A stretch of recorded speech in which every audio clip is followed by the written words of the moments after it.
Oh, hi. Welcome in. You're here for the Plex Media broadcast.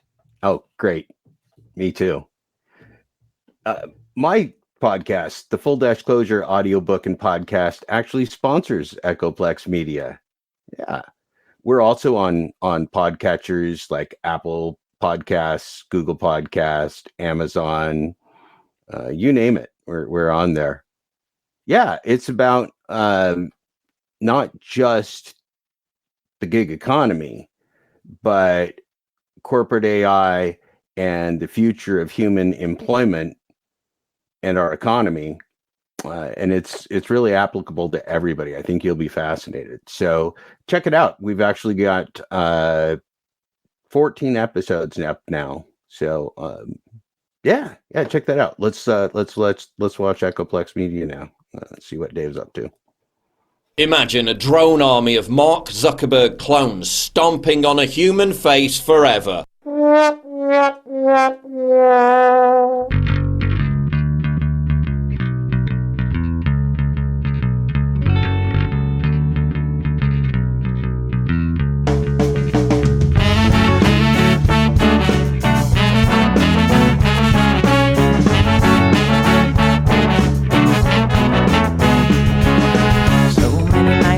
In this world, I'm cesspool of kindness and ethical blindness. So please excuse my sarcastic tone. I'm a bit underwhelmed by the sample shown.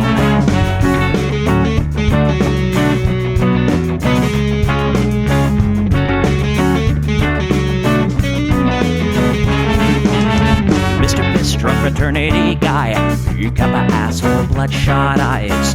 Get drunk and fight every night. Idolize Bradley, belittle women's rights. Homophobic, racist, and don't give a fucking hey. Do you think you can drive a bigger truck? So wear your baseball cap to decide to let everyone know that you're a nice guy. So cool, was so impressed. Lots of chicks and a barrel chest. Cause you're a real man. Punch for punch, gonna piss in your face while you're passed out drunk. I'm a nice guy, you're a nice guy. He's a nice guy, but all of you are assholes. I'm a nice guy, you're a nice guy. She's a nice guy, but all of you are assholes. Nice guys rule the planet. I just can't understand it. Conquer divine by deception and lies. Social Darwinism and an overdose of pride. Fuck off, jerk off. I don't wanna hear it. Fuck off, jerk off. Read into the lyrics, cause everybody gets their just desserts. As long as you remember that nice guys finish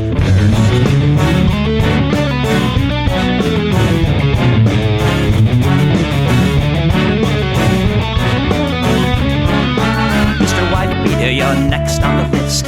Such a nice guy who speaks through his fists. Prick with a penchant for messing with heads. A broken nose for dinner and breakfast in bed. Alcoholic, paranoid, and suicidal too. But you'll probably kill her before she gets away from you. She rolls in a pool, letting her cry.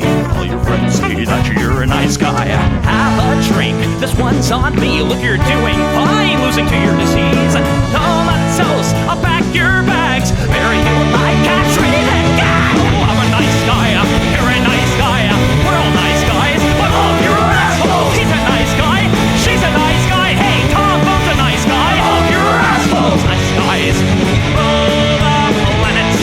The fundamental conquer the body by deception and lies. Social Darwinism and an overdose of pride. Fuck off, jerk off. I don't wanna hear it. Fuck off, jerk off. Read into the lyrics, so let the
All right, everybody, welcome to the Plex. We do this show live every Sunday, 7 p.m. Pacific, right here on Twitch, twitch.tv/EchoPlex Media.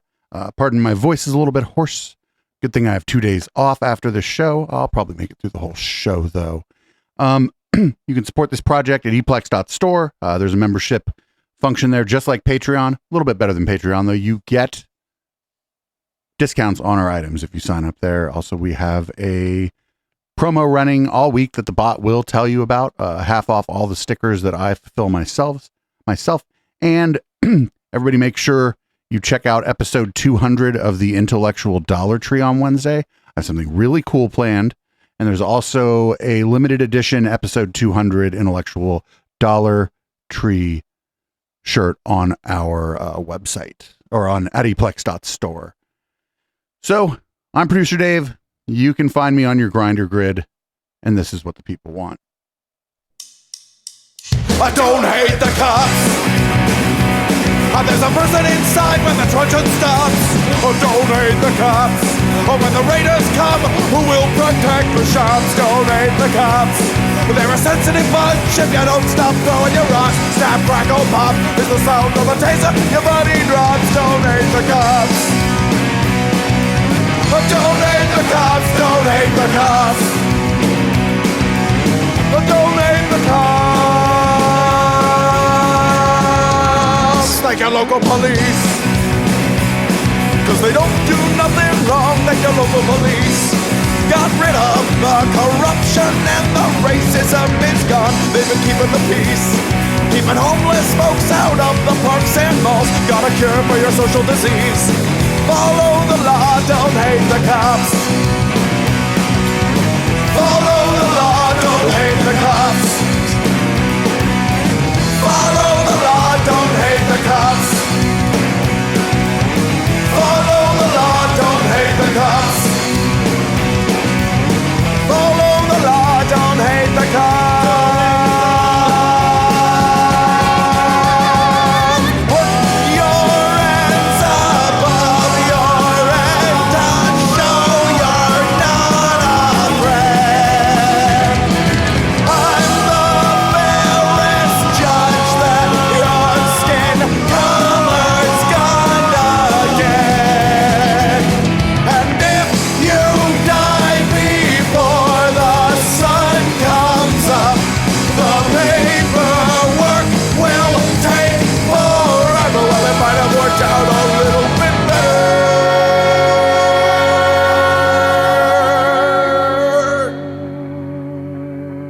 If you didn't hate the cops, cause they don't do nothing wrong, don't hate the cops.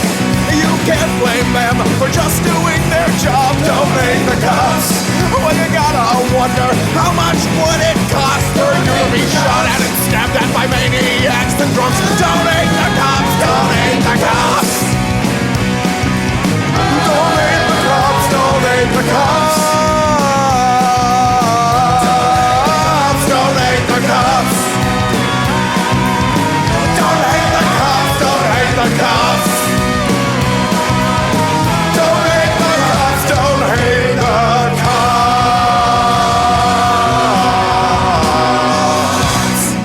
All right, up first, we have out of Washington, D.C., there is a Restoring Americans' Confidence in Elections hearing, basically, in the Congress.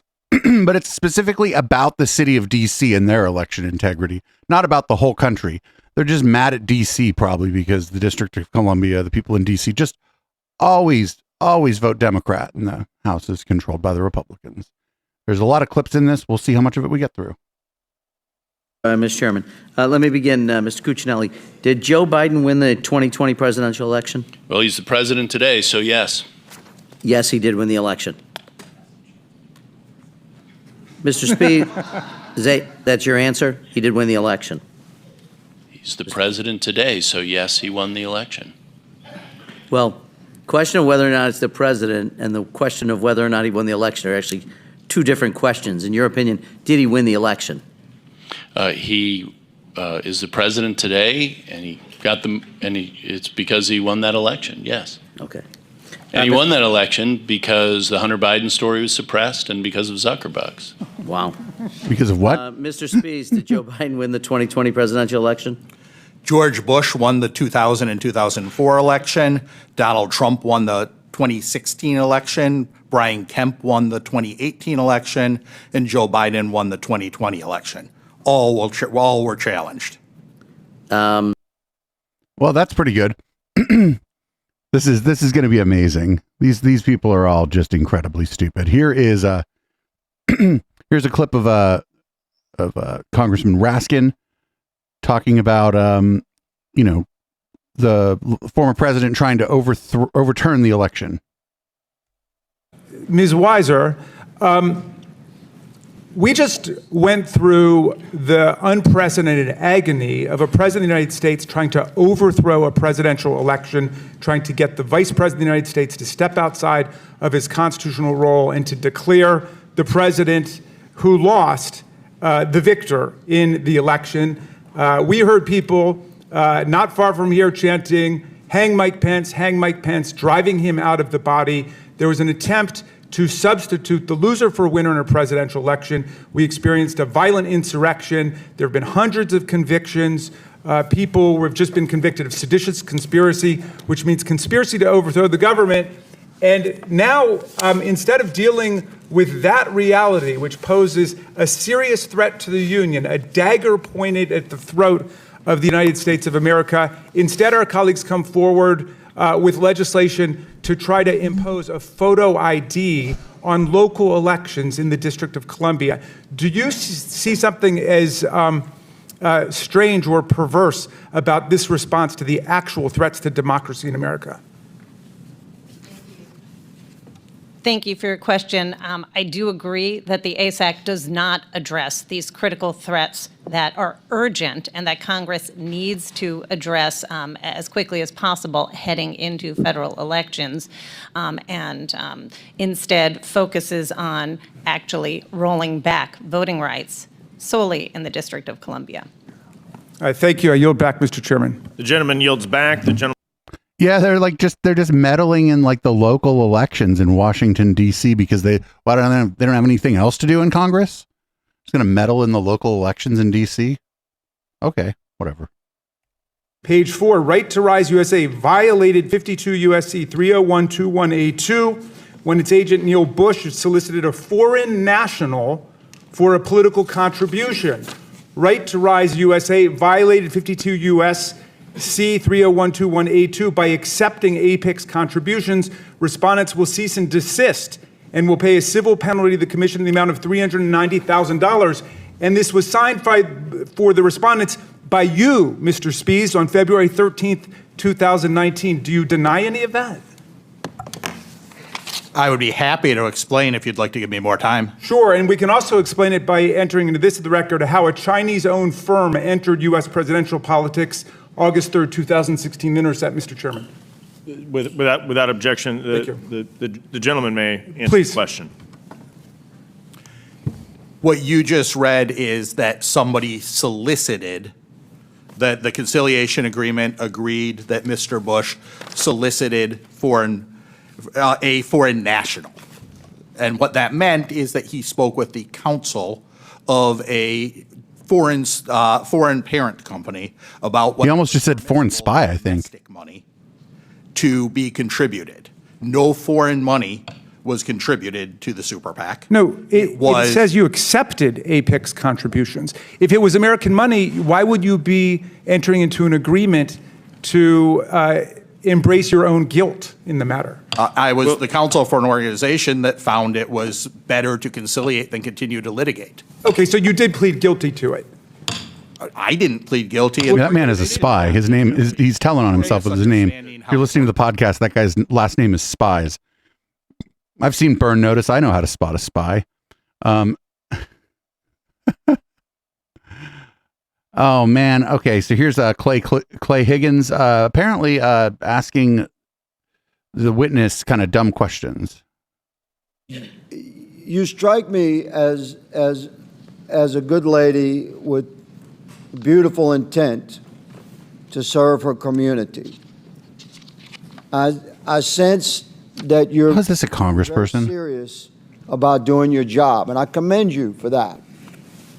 And I would ask you candidly here, before the entire country, is there any single measure of the legislation proposed that you would consider to be a common sense control that should be enacted to help us secure our elections in your jurisdictional authority?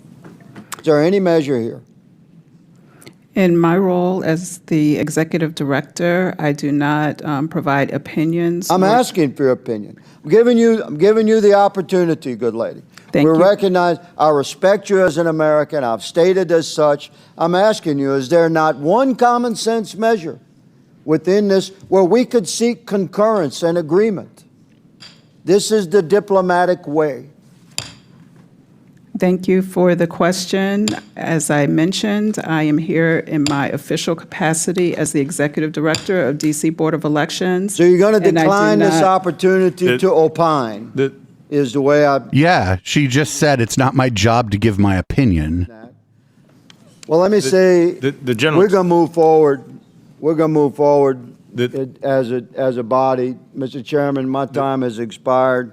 Thank you very much. The gentleman's time has expired. Ms. Sewell is... Yeah, she's like, I'm sorry, it's not my job to give my opinion. He's like, so you're going to decline to opine? And she's like, well, yeah. It's not her job to give her opinion. She just said that she's the director of something there. I forget exactly what she said, but yeah, she's not a political pundit. She's there in her official capacity. Here's from AOC talking about DC voting. Decline to opine. I want to be clear about what is happening here. The DC City Council has passed and enacted a number of pro-voting policies to increase voting accessibility and to protect the right to vote. Now, what we are seeing here, introduced by the other side of the aisle, is to pass legislation that would strip the DC government and its residents of their ability to determine the rules that govern their elections. So let's take a look at the policies that the District of Columbia has passed that are now under threat. Ms. Weiser, DC residents can register on the same day and vote, correct? That is correct. And how long has same-day registration been in place in the District of Columbia? I believe it's been in place for a decade. 10 years, a decade. And in 2020, the DC General Auditor found that in its audit of the 2020 election, that same-day registration came with, quote, no evidence of fraud or glitches. Yet despite this, the legislation before us would eliminate same-day registration. And in your testimony, you stated that eliminating same-day registration after 10 years of successful use would serve no valid purpose. So I ask you, given that the legislation here being presented by the Republican side of the aisle would be to eliminate it, what possible reason could there be to eliminate same-day registration when it's been so successful and so devoid of fraud? I can't think of any valid reason to eliminate this pro-voter reform that's working well in states across the country and has been working well in DC for a decade. There is no valid reason. I mean, we know why. They want less people to vote. That's what all this is about. They just want less people to vote. And this is mostly in regards to the local elections there. So it's like you're just meddling in somebody else's shit. And the reason they're able to do this is because DC isn't a state. If DC was a state, they wouldn't really be able to do a lot of this stuff. Just yet another reason we need to make DC a state so that they have some fucking political power. There's a lot of people in that zone that isn't a state, more than in some states. Here's more from AOC. So we have heard from experts that there is no valid reason to be eliminating same-day registration, mail-in ballots. If there is no valid reason, I think it stands to conclude that the only real reason that we see this push is political. It's a political reason.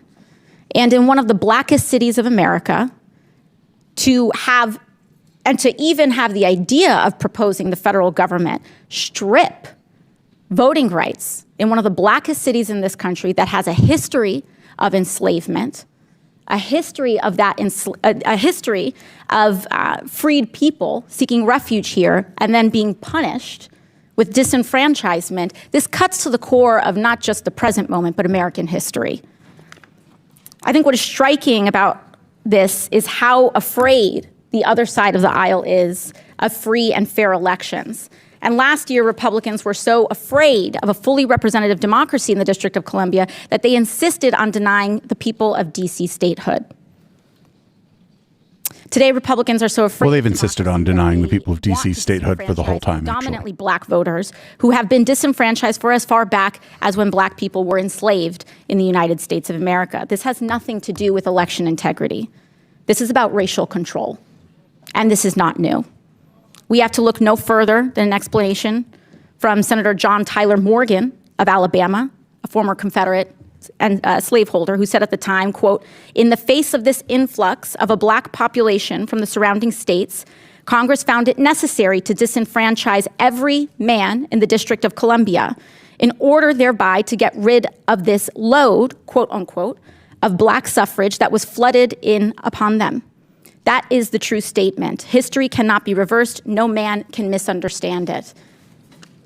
Straight verbatim from history. And it is shameful to see that recreated today. I yield back. The gentlelady. Yo, that everything she said there is true, and it's exactly why they're trying to do it. They just want to make it harder for people to vote. They always do, and they're always trying to make it, it's always in like cities basically, and because cities are diverse places where a lot of liberals live. So this is, it's the same old song. We'll do a couple more clips from this and then we'll move on because we have a lot to cover this evening. Jump right back in it. Washington, D.C. has not had a single modern instance of voter fraud. The Republicans' own Heritage Foundation election fraud cases database lists 0 instances of voter fraud in D.C. since 1979. 3 D.C.-based hearings in, and I can only think of one reason why we are here yet again to give and conduct all of this oversight on this one mid-sized city that doesn't have a state or any representation. We're not seeing this oversight over conservative areas. We're not seeing this oversight over majority white areas or white states. So it must be that D.C. has over 45% of black folks with a very suppressible vote, because that's the real goal here, to disenfranchise black and brown voters. Republicans know that when people are able to vote freely and without odd constraints, like too long lines in places that they cannot access, or rules that suppress their ability to access the ballot and to vote. When they can vote, they don't win elections. So they make it as difficult as possible and outright deny the right to many Americans. And yep, that's true, and that's a good place to leave this story. This is just, they're just doing this in DC because it's the people in DC vote against them. So they're like, well, I'm going to make it harder for you to vote because you vote for the other party. And it's just crazy again, because like DC has more people than the state of Wyoming, and yet it doesn't get to be a state. It's pretty stupid. So we're going to move on here. Here's a news hit from ABC News Live, and it is their news hit about Trump being the target of a special counsel investigation. And we have a bunch of clips of, Politico types reacting to it, many of them negatively. For more on this, we want to bring in ABC News contributor and former FBI agent Asha Rangappa, now an assistant dean at Yale's Jackson School of Global Affairs. Asha, thanks for taking the time. I know this is breaking news at this hour. Explain what this means for the state of the investigation and what could actually happen next in the special counsel's probe.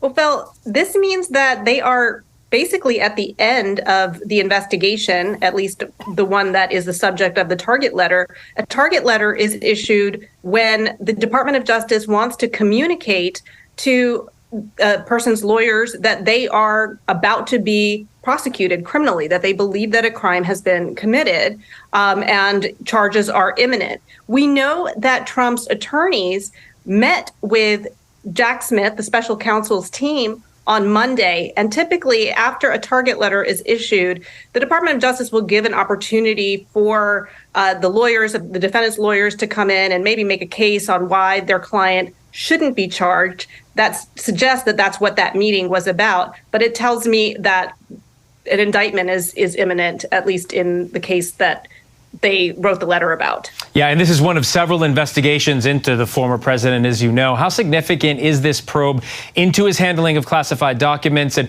what sort of legal jeopardy does the former president face here?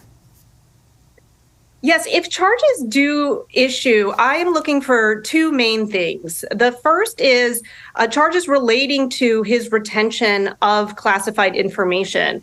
There are a number of statutes that could be implicated in this, but I think the one that is most likely is one under the Espionage Act for willful retention of national defense information.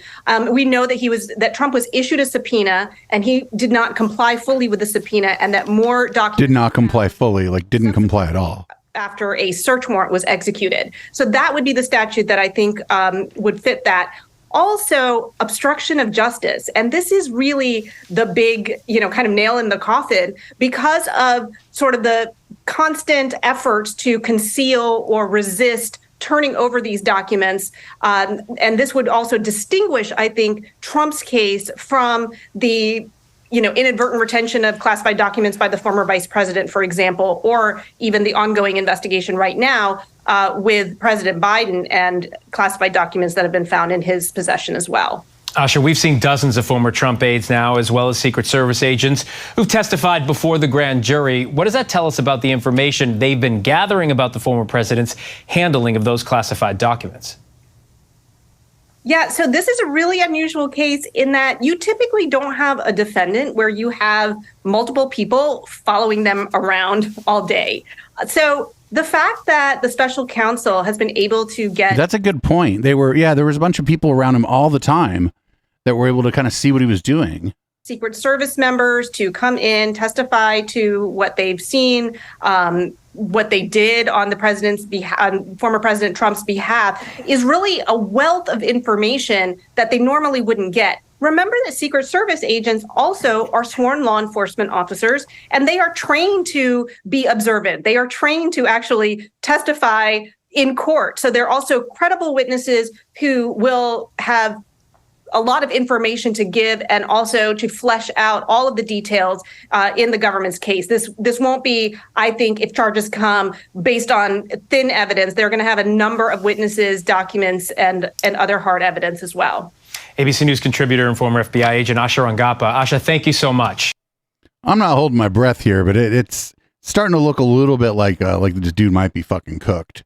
Who knows, though? I mean, rich, powerful people get away with all kind of shit. So I'm not super hopeful here. There's a lot of kind of blue wave #resistance people on Twitter, a lot of shit libs who are just ecstatic again, and they keep doing this to themselves. They keep getting excited that Trump's going to get perp walked, and unfortunately, I think they're wrong, and they're just doing this. They're just winding themselves up again. Like, wait and see, everybody, wait and see. So here's from CNN. Apparently, it's not always the best idea to record all of the conversations you have with people. CNN's Paula Reed broke this story. Paula Reed joins us now. Paula, it's big developments. Walk us through the transcript. Well, good morning, Phil. This exclusive, of course, building on our bombshell report last week with Caitlin Collins and Caitlin Polans about this recording where the former president not only claims to have retained classified information, but also acknowledges the limits of his power to do so. And now we have the transcript of the relevant portion, and I'm going to read some parts of that, but it's clear he acknowledges or claims that he kept secret information. Now, in this recording, this was back in July 2021, he is speaking to some visitors at his New Jersey golf club. We know from our sources that among the people in the room were at least two people working on Mark Meadows' autobiography, as well as some Trump aides. He is referring here to General Mark Milley. He says, quote, well, with Milley, let me see that. I'll show you an example. He said that I wanted to attack Iran. Isn't that amazing? I have a big pile of papers. This thing just came up. On the tape, we're told that you can hear him rustling the papers at this point. Look, this was him. They presented me this. This is off the record, but they presented me this. This was him. This was the Defense Department and him. We looked at some. This was him. This wasn't done by me. This was him. I'll keep reading, but you can tell at least 4 times, he emphasizes that this was Milley. He goes on to say all sorts of stuff, pages long. Look, wait a minute. Let's see here. I just found, isn't this amazing? This totally wins my case. And I want to note here, his case he's referring to here is this dispute with Milley, not the current pending criminal investigation. Except it is like highly confidential, secret. This is secret information. Look. You fucking idiot. Are both, of course, levels of classification. What a fucking idiot. The most damning quote, he says, he asks someone in the room if he can declassify it. And then he says, as president, I could have declassified, but now I can't. Oh, no. Of course, that last quote undercutting all of the public arguments that he you dumb fuck. have made about how he was able to declassify things once he left office, or that he may have even had a standing declassification order. Like, yo, you're just like fucking incriminating yourself on a call. You know that you're taping and you keep the tapes and you know that you're under investigation. Like what kind of dumb fuck do you have to be? Yeah, to do that. Like somebody in chat just said, here, look at all my secret information. It's like, you're a dumb fuck. My God. So here's some of the usual talking heads responding to this. Here's Rudy talking about how he was the most effective advocate for Trump, and that's why he got canceled or what the fuck ever. Have more cops there. No, but when they say that, I think they're trying to delegitimize any question about any election, about election integrity. If you start questioning elections, it'll lead to a riot, that kind of thing. And they wanted to get rid of me, both as a lawyer, because I was one of his most effective lawyers. Remember, I changed the whole... Yo, no, this guy was not. He filed all those fucking lawsuits after the election, and everything he filed got thrown... Some of it got thrown out before there was even a hearing. And the Mueller Commission. Before I came in, he was at about 36%, and by the time I left, we had beaten the living daylights out of Mueller. He didn't even know where the hell he was at the hearing.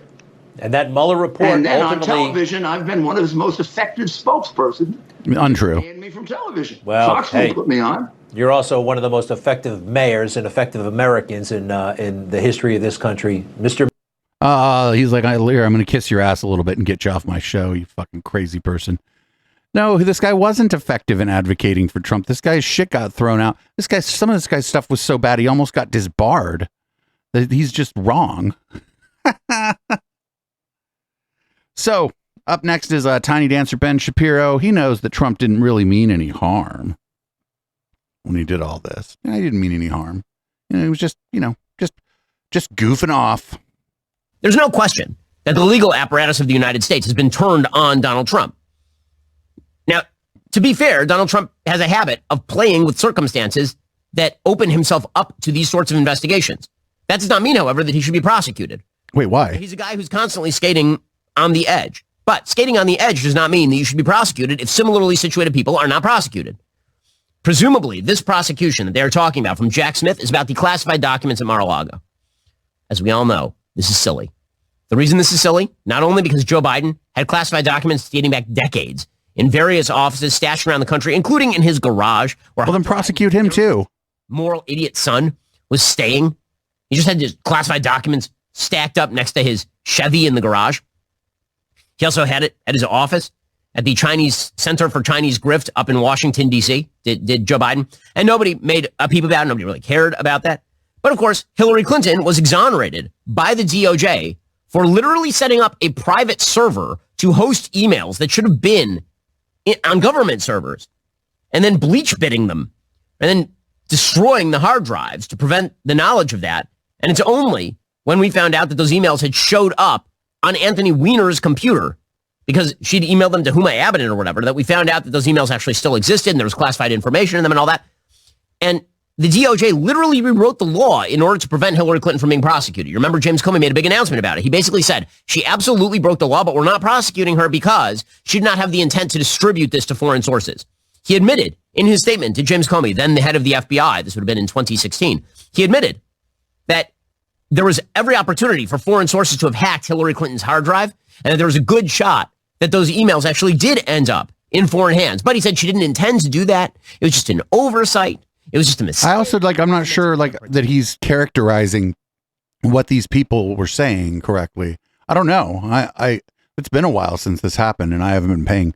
I don't go back over a lot of old news. I'm not sure that he's characterizing what these people were saying at the time correctly. Protected. Therefore, we're not going to prosecute her because similarly situated people aren't prosecuted. Well, is there any evidence that Donald Trump meant to take these documents home to Mar-a-Lago and then hand them off to Vladimir Putin under cover of darkness? You remember, those were all the rumors at the time. The rumors at the time when this broke was that he was selling off our nuclear codes to the Chinese or some such nonsense. And it turns out that was all crap. Well, that's because the nuclear codes change.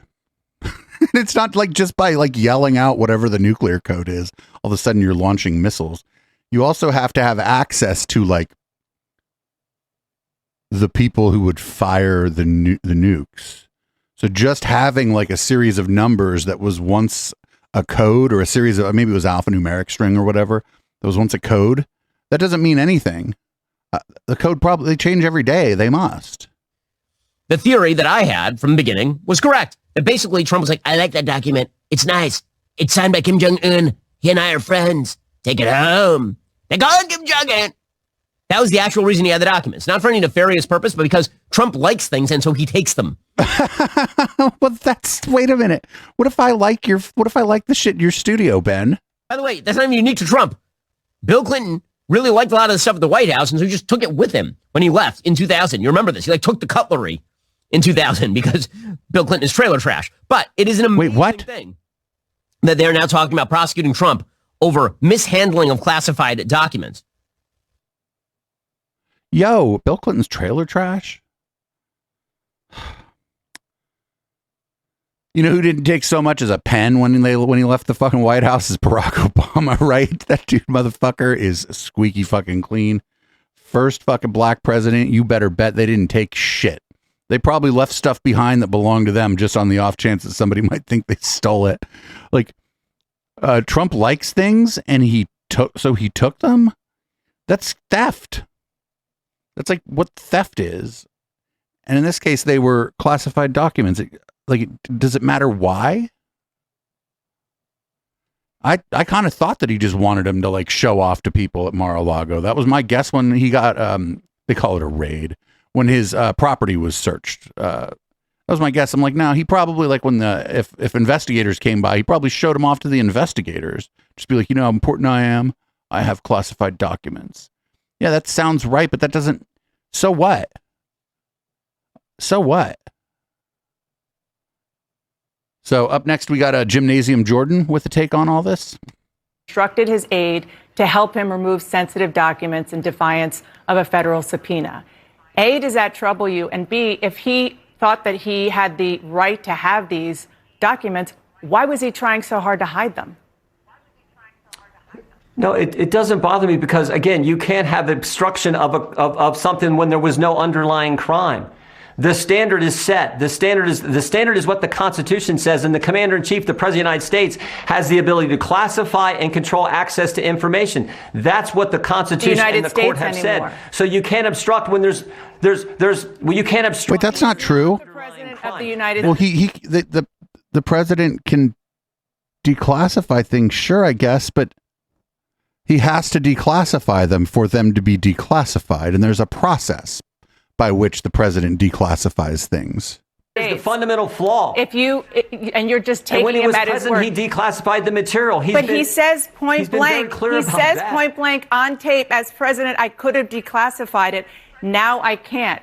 He says in his own words, it's on tape as part of this indictment that he did not declassify the material. Therefore, it is Dana, classified. saying he could have is not the same as saying he didn't. He said now I can't. He has declassified this material. He said that now he can't, right, because he's not president now, but when he was president, he did declassify. He said that. Which means that what he was holding was classified. No, not when he not if he declassified it when he was president of the United States. But he said that he did. Like, yo, this isn't even like a good lie.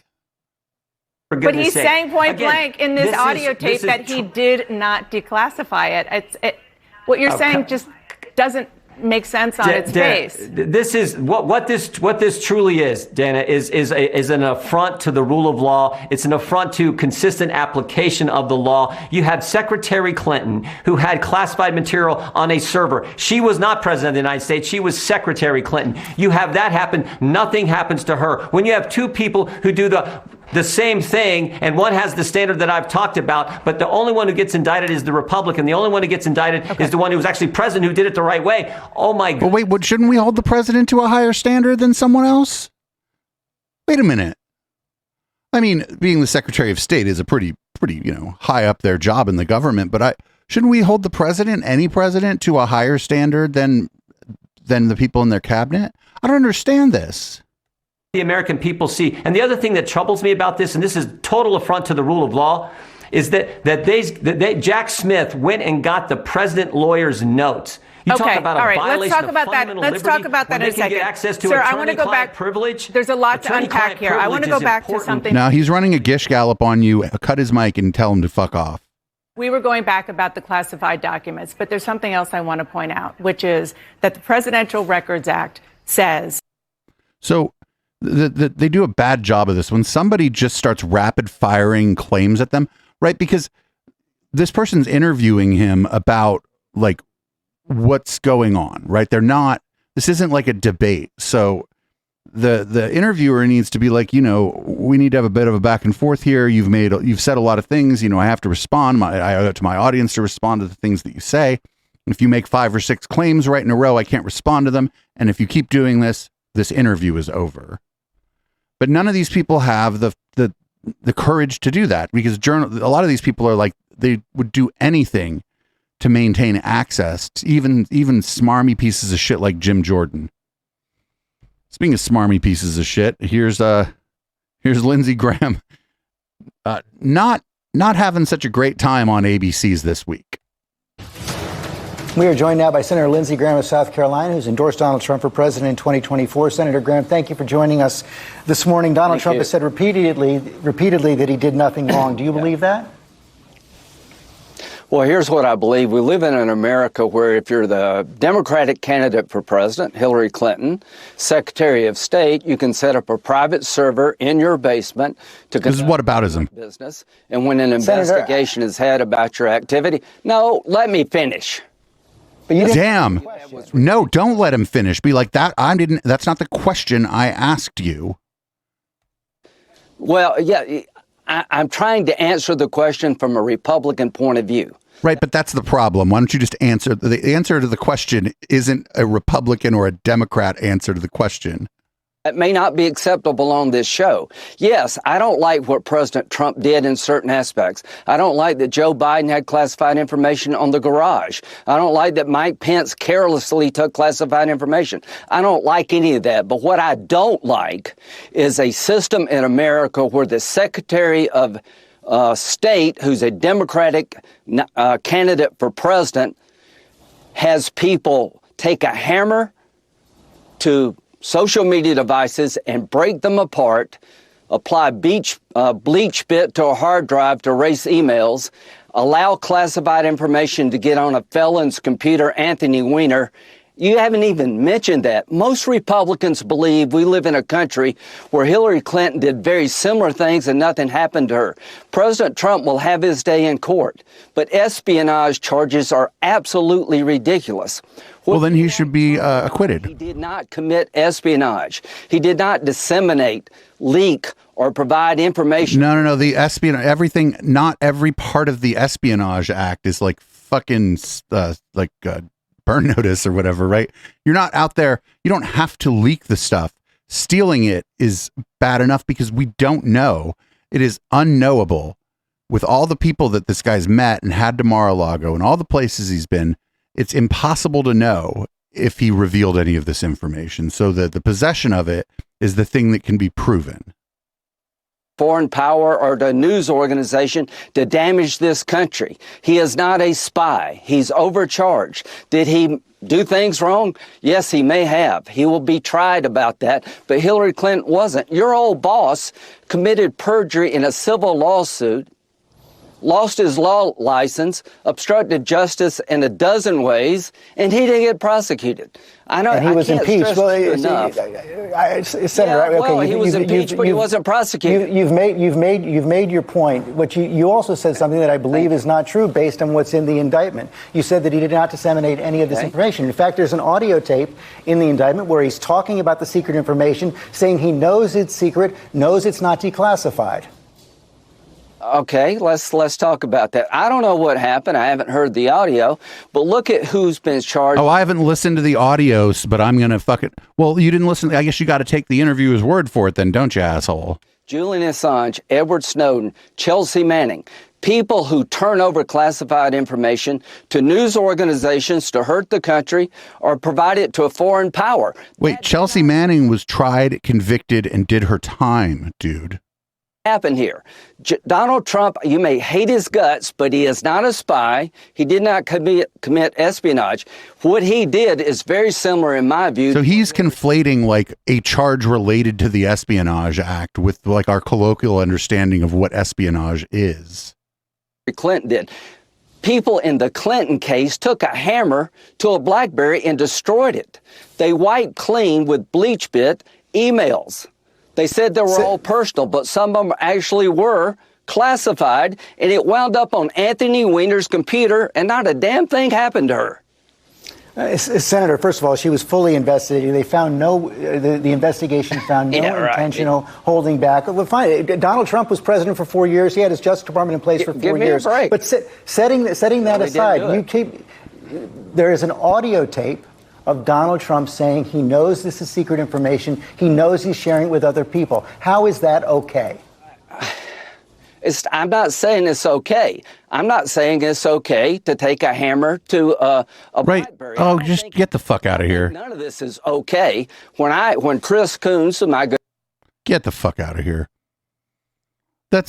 They're all going to do this too. That they're going to stay on this, but Hillary and the interviewers need to just be like, hey, this is not what I'm asking you. You know, we've been over this Hillary stuff. I'm asking you about this particular case. This is dumb too. Like, let's say I'm being investigated by the police for whatever.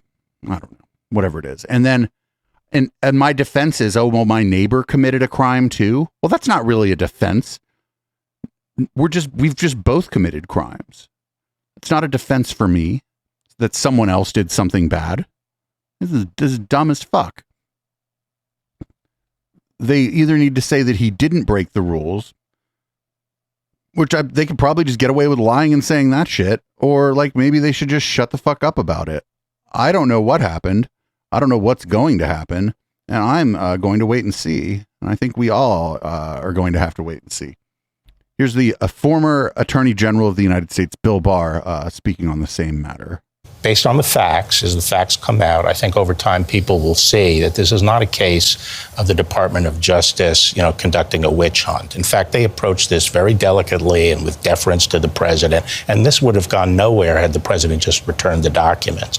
But he jerked them around for a year and a half, and the question is, did he deceive them? And if there's evidence of that, I think people will start to see that this says more about Trump than it does the Department of Justice, and that is that he's so egotistical that he has this penchant for conducting, risky, reckless acts to show that he can sort of get away with it. It's part of asserting his ego, and he's done this repeatedly at the expense of all the people who depend on him to conduct the public's business in an honorable way. And, we saw that with both impeachments, and there's no excuse for what he did here. Whether it's a crime or not remains to be seen. So that's like a reasonable take from a Republican. And to be perfectly honest, I'm kind of shocked that guy didn't run for president. I thought for sure Bill Barr was going to run for president. He was going to run on the, I'm a conservative. I have a long conservative track record, and I'm not crazy. I thought for sure he was going to run. And I thought he might have even had a decent chance were he to do that. I'm terrified of Bill Barr. Don't get me wrong. But, in this case, he's like the most reasonable person, the most reasonable Republican that we're going to hear on this stuff. Here's I hate to play a clip from the fucking Lincoln Project. I hate the Lincoln Project. They're like they may as well just go join the Forward Party. But here's a supercut of all kind of Trump people fucking not too happy at all about all of this. You have crossed the Rubicon twice, and we will never forgive you. Exactly how many times can they frame Trump? History will record today as the day that we cease to be a democratic republic. We don't have a republic anymore. This is the banana republic. Joe Biden should be impeached. Joe Biden mishandled classified documents much more severely than Donald Trump. Joe Biden is the crookedest crook that's ever been in the Oval Office. He's trying to take out his political opponents using the executive branch. This is what Putin does. This is what Xi does. Putin gives you polonium. Insurrection. BleachBit, hammers, emails, Burisma, Hunter. What did he do with the documents? Did he sell them to the enemy? No! It's a second-tier double standard of justice in this country. This is about whether the Constitution is still real in this country. There's nothing in the Constitution that says he can't be president from inside prison. Well, he can pardon himself. Trump could run on pardoning himself. Vote for the pardon. Vote for the pardon. Yeah, the good old pocket pardon. The hashtag vote for the pardon. This is about whether any American can expect the due process of law. Think about the people whose lives have been ruined by this unending pursuit of Donald Trump. To punch in the face, not just us, but Washington and Adams and Jefferson and Hamilton and everyone who came after. Lincoln, everyone who died on the field at Gettysburg to save this nation. That is who is being punched in the face right now. President Trump is 76 years old. If the Department of Justice gets his way, he will die in federal prison. Good. I'm an innocent man. I'm an innocent person. I am not hopeful, but man, that'd be fan-fucking-tastic if this man spent the rest of his life in prison, not just for this shit, but for, slumlording around and all the contractors he fucked over when he was doing real estate. Just all the people he fucked over his entire career as a businessman. Anyway, there's also this response, which is a little turbo. Almost put this in red light, but I was like, it really goes here in this part of the program. If I were the commandant of the Marine Corps, okay, what I would do is order every single Marine assigned to the Marine Corps barracks to go grab freaking Biden, throw him in freaking zip ties into the back of a freaking pickup truck, okay, and get him out of the White House. I would order that right now. And if the Marines don't do it, as a matter of fact, can I call the freaking Marine Corps right now? No. Commandant of the Marine Corps? I have to tell you. Hello, Marine Corps? If I was in charge of a department there, and let's say I was in the 3 or 4 star general level, I would probably walk in and shoot Milley in the head. Whoa. And I would aggressively take over the entire group. Yeah. If it were legal. Right. Right, of course. I would take him out and I would order an absolute, Say that again, I would have my hit list. Yeah. I'd have a hit list ready, and I would make. The guy in the top right is like, that was on the I'm not going to say shit. The dirty 51, Schiff, Pelosi, Schumer.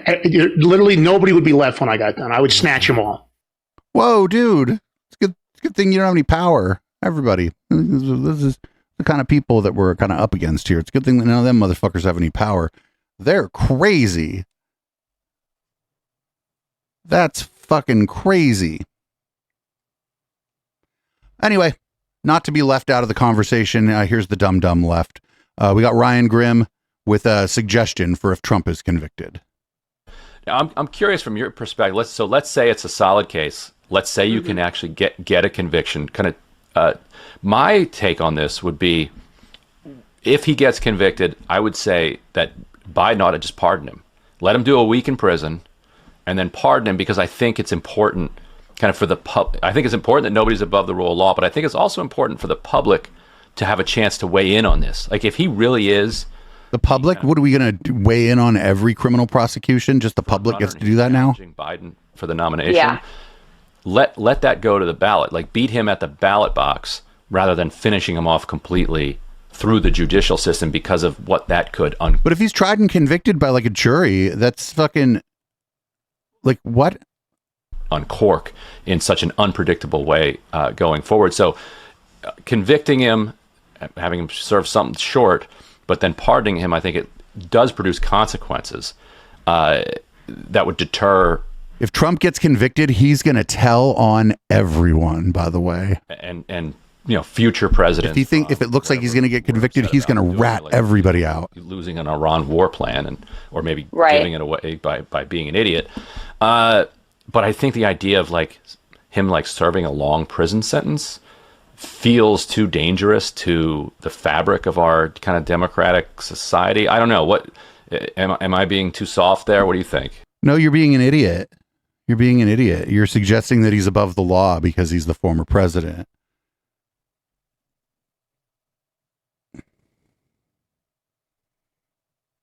Anyway, I have two songs that people wrote about this. The first one's pretty funny. I like it. She's also a really good singer and doing this kind of live on I don't know what kind of device it is. It looks like a sampler or like a looping device of some kind. Very, very cool. But the reason I like it is that and the song too. Check this out. That motherfucker's guilty. That motherfucker's guilty. That motherfucker's guilty. That motherfucker's guilty. That motherfucker's guilty. That motherfucker's guilty. That motherfucker's guilty. That motherfucker's guilty. That motherfucker's guilty. That motherfucker's guilty. That motherfucker's guilty. That motherfucker's guilty. That motherfucker's guilty. That motherfucker's. That's great. Very talented too. Hell of a singer there. Fucking. And here's another song. Maybe not quite as good, but a little bit funnier. This is well, you'll see here.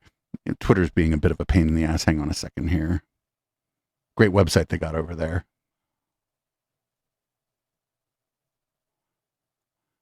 Come on. Okay, here we go. Check this out. I'm so indicted, and I just can't hide it.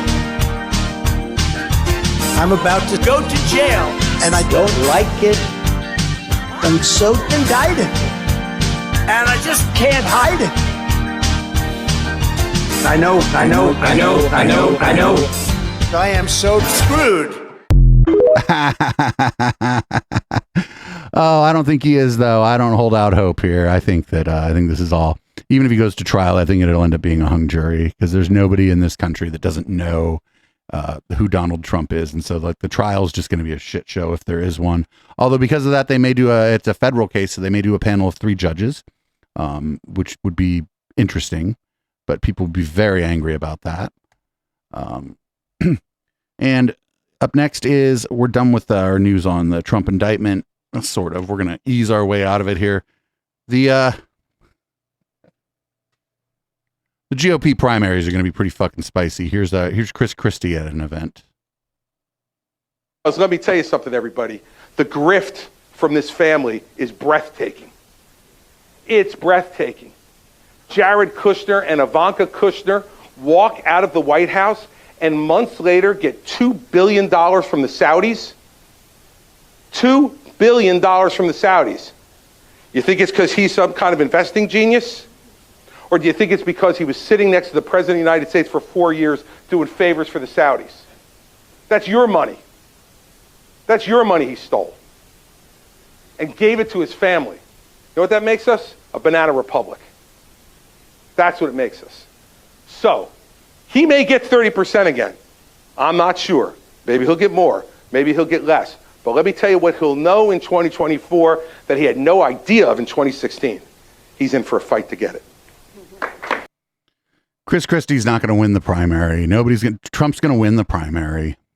Even if he's fucking under indictment, he's still going to win the primary. So here's box wine Janine Pirro. She's going to be talking about the air quality in New York and whether or not you should wear a mask. And while Americans choke on the smoke, the far left smells an opportunity. AOC thinks this is a great time to push her Green New Deal. She says that we must, quote, adapt our food systems, energy grids, infrastructure, and healthcare to prepare for what's to come. Other Democrats are pumping up climate hysteria and bringing back, you guessed it, mask insanity.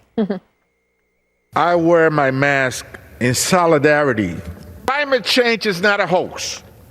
We're not only seeing the haze from these fires, we're also feeling it in our very own lungs. The work to protect our climate is far from over, and we're dangerously behind. It's only getting worse, but this is why the president has made climate change a priority. This is why he's taken the aggressive actions that he's taken, historic actions. So she's like, oh, we're bringing back mask insanity or whatever. Well, the air quality is really bad. You might want to wear a mask. It's not going to be perfect, but it'll stop some of the particles from the fucking smoke. My God. Here's another hit about the air in the Northeast. Don't worry about it. It's fine. This is, of course, from Fox News. Look, the air is ugly. It's unpleasant to breathe. And for a lot of people, they get anxiety over it. But the reality is there's no health risk. Okay, there's EPA research. They've done lots of clinical research. Why are you like, what? This is a lie. On asthmatics, on elderly asthmatics, on children, on elderly with heart disease. Not a cough or a wheeze from any of them. We have this kind of air. Not a cough or a wheeze from any of them. No, not right now. It doesn't. And if the air's like bad for a day or two, you're probably going to be fine. But if it's like continues to be like this, it's really bad for your fucking respiratory system. Speaking of, do you notice like in all the coverage of, Bill Ware, the tailpipes, all this stuff, they never ever mention the fact at the top that China is the #1 polluter in the world. Never. Yeah, this is like clean air in China. I mean, it's really bad. They in the winter they never turn on their scrubbers for the air pollution because they don't care. Weir has no idea what he's talking about. This doesn't kill anybody. This doesn't make anybody cough. This is not a health event. This has got nothing to do with climate. First off, this is wildfire smoke. This is natural. This is not because of climate change. It's not because of a fossil fuel, internal combustion engines. He just has no idea what he's talking about. All day, by the way. Wait, natural? I thought the fucking space lasers start the fires. Figures that we've become accustomed to seeing on television during these crises, they seem like they were back in their element and kind of almost enjoying the moment of wearing masks again, didn't they? They seemed to have a little pep in their step with those masks. Now, they talked about the dangers of something called particulate matter from the smoke. Yes. Here's CNN earlier. Consider wearing a mask, and that is because of the particulate matter in the air. This is among the tiniest, most dangerous kind of pollutants, and it's the kind of thing found in this wildfire smoke. These particles are so small they can get into the lungs when you breathe them in, get into the bloodstream, and cause all kinds of health issues. Steve, we're back at the masks. Ramin Asqui is. Oh my God! Why are you so mad? Like this is if the air looks like that, fucking throw on a mask. It's not going to be perfect, but maybe it'll help. Ramin, I know you are. Go ahead. Yeah, this is crazy. This is all particulate matter, but particulate matter was not a concern until EPA invented it as one in the 1990s, and until the EPA invented it. What? They just invented it. Writing it, the Obama administration, now the Biden administration. Well, what is it? Is it a health concern? No, particulate matter is very fine soot. Well, you don't want to be breathing that in all day. They're just carbon particles. They're innocuous. Okay, by them, they're innocuous. It's innocuous. It's just soot. They have no effect. The EPA has all this testing. What's a little soot between lung cells? This is total junk science. Oh my God, no, that shit's bad to breathe in. It's like the air quality index. It says hazardous. You think they just did that? They're like, oh, you know what we want to do? We want to scare people and make them wear masks. No, it's because the shit's fucking bad for you. What a bunch of assholes. Like the thing is their viewers in the Northeast are gonna fucking believe that shit. Like, so people are gonna I don't know, go outside and try to breathe in as much of it as possible or something. I don't know what's gonna happen. It's really bad though, but yeah, like wearing a mask when the air's like that, it's not, the mask ain't that great. It's not like wearing a respirator. It's not going to filter everything out, but if it catches some of it, it catches some of it. Oh yeah, if they have to, I mean, yo, most of those people do live in New York. I bet they got fucking HEPA filtration and stuff on their HVAC systems in their fancy apartment or condo buildings, right? Anyway, here's Marsha Blackburn complaining about the kinds of things, I guess, that you can get in a vending machine in New York City. Say you had $11,000 and you were going to spend it on a vending machine. Would you put crack pipes and lip balm that's going to be given out free of charge? Well, that is what we hear they're doing in New York City. You cannot make this up. You know what? Honey, can you run down to the crack pipe and lip balm machine? We're out of crack pipes and lip balms. Lip balm. What the fuck is she talking about? I have no idea what the fuck she's talking about. Like, I usually have some idea where some of this is coming from, but I've never heard any of this. Crack pipes and lip balm.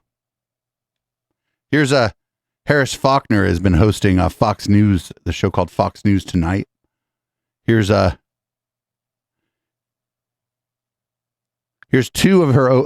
clips from two of her opening monologues. I think she's trying out for a Tucker's time slot here. We've been dabbling in some dangerous things of late. It feels like the proverbial hour is midnight. The devil has gotten into some people. And the worst part of experiencing our country ripping at the seams is that our enemies are massing, feasting on the tastiness of our weaknesses. Our own citizens are breaking us. A billionaire had to take over Twitter to wrest it from the hands of liberals employed by corporate liberals who hate you. And women and children are being redesigned by some sort of mad leftist science experiment. The Lord has determined I am a woman, and my pronouns are USA. That was so sad. Oh, you're not going to get Tucker's job, Harris. You're not. Nation's soul is at stake. Communist China would love to be the most powerful nation in the world and kill anybody who prays differently or not at all. China, Russia, Iran, North Korea. It means to them that we are weak, ready to be discounted.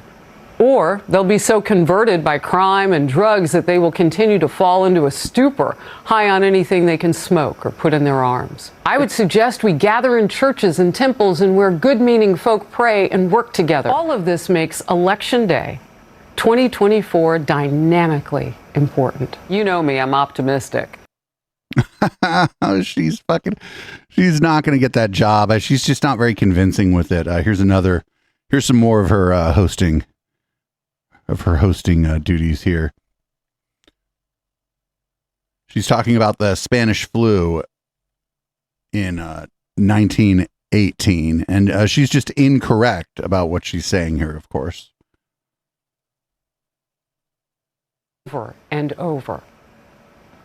And sometimes we make dangerously bad decisions like pandemic lockdowns and keeping our own children home from schools when a virus was hurting them far less often than adults. You know, we didn't actually close schools in 1918 during the Spanish flu pandemic. Yeah, we didn't even have penicillin back then. We didn't. Okay, but penicillin is for bacterial infections. We did sacrifice. We suffered, but then we pressed on. Our enemies hate us for surviving, but they would love to be like us. Wait, we had the most people per capita die of COVID. Our enemies, we didn't survive as well as our enemies did, I don't think. Anyway, it's time for a palate cleanser. I'd like to thank Allie Drew for always giving us a really, really good palate cleanser. And this one is just a it's a mean little kitty, and it's so cute because the kitty's so mean. Check this out. Little tiny kitty over here on the right of the screen here. Now watch how mean this kitty is.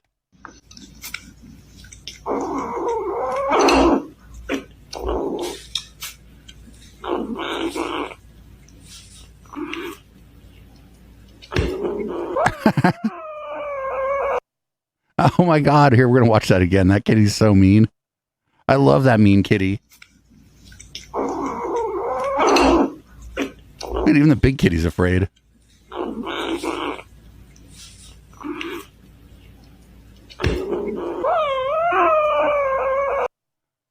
Oh my God, what a mean kitty. I hope that kitty grows up to be nice. Hope that kitty learns the error of their ways and grows up to be very nice. So, you all knew it was coming. There was an incident in Glendale, California at the school board meeting where there was a bunch of anti-queer people, and, you know, they were clashing with counter-protesters. And here's how KTLA 5 covered the incident. I want to go to breaking news right now in Glendale, where arrests have been made. This after a very contentious debate over pride instruction at schools there and a school meeting with the board tonight. And we understand the crowd obviously unruly with the arrest. Sandra Mitchell is there live. As we understand, a dispersal order has been issued. Sandy, what can you tell us? Micah, you're exactly right. There has now been violence just outside where the Glendale Unified School Board meeting is happening. Inside, they've been very civilized, but outside, you see this large gathering of Glendale police. We are told that at least one arrest has been made. There was a confrontation at Kenworth and Wilson here just outside the Unified School Board meeting. Police coming over a loudspeaker ordering the crowd to disperse, saying that this is an unlawful assembly and that they will not hesitate to use chemical agents against the crowd. So again, things are starting to calm down, but you can hear the police shouting those orders in the background. Again, we have two sides here. A lot of people from the LGBTQ plus community who are here in support of this curriculum that has been in effect in Glendale since 2019. On the other side, we have a lot of people waving American flags saying this should not be introduced to children at a young age. The very latest, at least one person has been arrested. Glendale police ordering the crowd to disperse, but people are really digging in here and refusing to go. We'll keep our eye on things and bring you the very latest. Live in Glendale right now, I'm Sandra Mitchell. Share, Micah. Back. Well, if they ended up using like tear gas, you know which side they'd use the tear gas on, right? All right, Sandra, thank you. We'll continue to monitor the situation there in Glendale. Good evening, I'm Micah Ullman. We begin here at 6:30 with breaking news from Glendale, where at least one arrest has been made outside a heated school board meeting where they are addressing LGBTQ instruction in the classroom. Oh, okay, so that's just this. They really screwed up when they put this clip together because they had it there twice. Anyway, there's a thread that we're not going to go through because I don't think we have time, but you can grab it on the docket. It's a thread of somebody who was on the ground there with some footage of the event as it went down. But we're going to take a look at some of like the things that happened this week that, you know, I believe kind of are lead up to this stuff and are creating this problem. The first one is from Stu Peters, and he has somebody on who's been trying to have anti-pride events, and she's going to complain that not a lot of people show up to her events.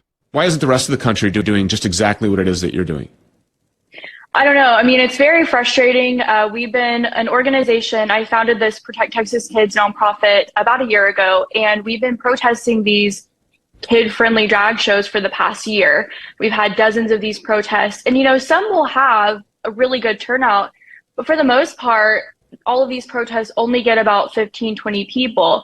And so that's good. It's just wild to me that's that so many people complain about this stuff on social media, but at the end of the day, we need people out there protesting with us. You know, the left thinks they can say whatever they want, they can threaten us, they can assault us, but if we had a lot of people, I don't think that they would be doing that. And I think that we'd see a lot of these shows getting canceled as well. Yeah, what is the percentage of people who think that this is appropriate versus the percentage of people who are morally upright in our country that would be vehemently against this? And why is the passion so much more fervent for those that want to rape our kids? Whoa, dude, Stu, chill. Fervently protecting their kids. Like, what is the psychological breakdown here, in your opinion? You know, I think most of the country is against this. Even at this past Saturday's event, it was the Dallas Pride festival weekend long thing, and they were hosting this kid friendly drag show during it. And even some of the people going into the event did stop and talk to us, and they had no idea that kids were going in, and they agreed that that was wrong. And these are people that are on the left. They're going to the Yes. Oh, even the left agrees with me, even though they're violent. that agreed with us. So I think that the majority They're of Americans simultaneously violent and horrible, but they also agree with us. Like this lady, you know why nobody goes to this lady's event? Because she's stupid. do not want this garbage going on. But at the end of the day, these people that are pushing this are so evil. And I think that's why it's so pervasive right now. And our side just hasn't woken up to that yet, and we need to. Yeah, they'll stop at nothing to get their hands on your kids and physically rape them and touch them. And no, this isn't happening. That's what they get off on. That is the whole reason for these events. Make no mistake. This isn't because they want to teach your children about expanding their cultural ideology. No, this is about normalizing the sexualization of your children, normalizing sexual contact with the same sex, older men, younger boys. No, this is not what's happening. None of that. What is he talk? He's like trying to. She's kind of boring and she sucks. So he's got to up the ante here. Invite kids at all. I'm interested to hear the liberals or the leftists that you say were surprised to hear that kids were inside and they were against that. They went in anyways, didn't they? You know, I had a thought here. I think that maybe part of the problem is that we live in such a woke society now where a lot of the businesses or corporations that people work for are actually, you know, inundating their staff and their employees and their administration with this pride thing. You know, you see it on our military and our intelligence apparatus. I mean, the Army and the Marines are like changing their Twitter profile pictures to gay crap. Well, okay, so in the intelligence field, there have always been spies or operatives who are or willing to pretend to be gay to get information from opponents who might also happen to be gay. Does he think that the fucking like that operatives never that this has never occurred, that this never came up before? What a dumb fuck. And so in these work environments, the pressure is so tremendous to assimilate and to go along with this or to just not say anything against this, that if they were to show up and protest these molestation, public displays of sodomy and rape and sin, that they could potentially lose their jobs or their careers. They're afraid. They're cowards is what they are. And their bosses are cowards and they're afraid to expose that. Do you agree that the social pressure along with the economic pressure is a contributing factor to why people are unwilling to do the one thing that we are supposed to be most passionate about, which is to protect our children from rapists and sodomites? I do think so. I mean, I've talked to so many people. Like they're showing, like, well, look at, they're just showing like wholesome imagery of pride events. Look at this. Tell me, you know, I'd love to support what you're doing. I'll keep up with you online, but man, your B-roll makes pride look great. I just can't go to one of your protests because I can't risk getting fired from my job. That's the number one excuse that I hear. And the doggos like it. I understand to an extent, but it's there's furries there. I mean, I'm out here. I'm a 23-year-old girl. I'm getting death threats when I go out. You're a woman. I'm having these grown men and grown adults tell me, oh, I can't go. You know, I'm scared I might lose my job. Well, you have to get over that. It's time to go stand up for this. These are our kids. This should be the number one priority that people have. But instead, they're making any excuse they can to get out of it. Yeah, they had really, whoever picked the B-roll, like really missed the point of the thing they were trying to do there, because the B-roll was just, first of all, it was almost all adults. Nobody was scantily clad in the B-roll. Not like that's a problem. And one of the things I want to say is that, like, and people get mad at me sometimes. I have people clap back at me on Twitter for this, but your kids will be safe at Pride, but Pride is not for your fucking kids. It should not be marketed as family fun for everyone. It's a celebration of sexuality. Your kids will be fine there, but it's an event for the adults. And there just aren't enough adult fucking spaces in the world right now. Everywhere. The kids are fucking everywhere. Again, I don't think there's any danger to if a family goes to Pride, you know, whatever, that's fine. Especially at San Francisco Pride, they just kind of stay over at in front of the city building. There's all kinds of concerts and fucking activities and stuff there. But yeah, the events get a little raunchy, and that's fine. They're for adults. I don't understand. I don't think these two ideas are even in conflict.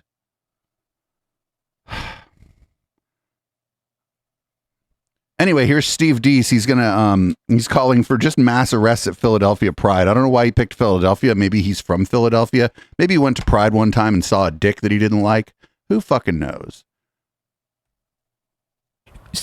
I just saw this tweet from one of our loyal listeners, Meg Brock, our Pennsylvania Mama Bear, I should say.